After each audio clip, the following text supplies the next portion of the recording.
shut that theory down. Maybe there was a romance between Alice and FP. Joaquin went on that bus to San Junipero and he's just going. When we were wrapping up the season, we didn't know whether we would get a season 2, and I think it was kind of maybe a nice way to give a little bit of closure, but the fact that we got a season 2, we wanted to keep the drama going. We kept Jughead at Southside High, so we didn't want to give them a happily ever after just yet.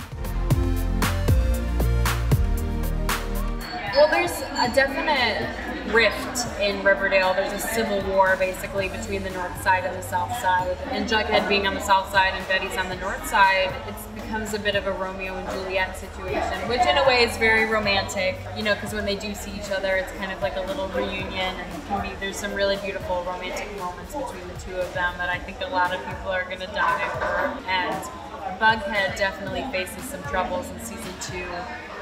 But, you know, hopefully they pull out in the end, they come through, because I really love them together.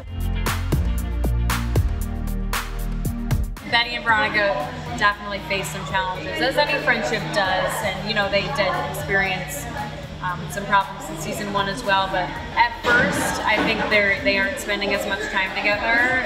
They're focused on other things, but you do see their little crime-fighting duo come together again. They're so outwardly polar opposite. You know, she is the good girl and he's kind of the loner outsider from the wrong side of the tracks. And that to people I think is interesting, to see this pair that maybe necessarily shouldn't be together, or that's not normally together. They make each other happy and they bring out different sides of one another, and for fans to see that is really special.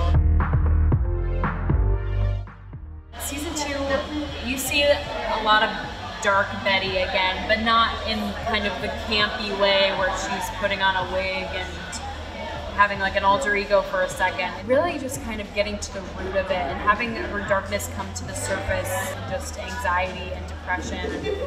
She becomes a bit of a tortured soul. And it's hard to say all of that. You're like, whoa, where does this come from? But the mystery in season 2 very much centers around Betty, and it completely changes her world, and she's kind of sucked into a bit of a pit of despair, which for me is challenging, but also really amazing as an actress to have that opportunity to play a character who has so many different parts of herself. Well, I think one of the craziest things is when we were filming the finale, the ending of the episode completely changed.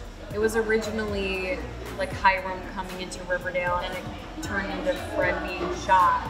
And we didn't know that that was happening, or that they were filming that, or what the new ending was until they were filming it. And we just saw these new script pages in the makeup trailer, and we were like, what is this? And we opened it up and we read it, and we were like, oh my god, like they just completely rewrote our ending. And that was kind of a big, we were like, okay, great, a very shocking season finale. Thank you so much for watching. I'm happy to be here with 17 today. Please subscribe to them. Thank you so much.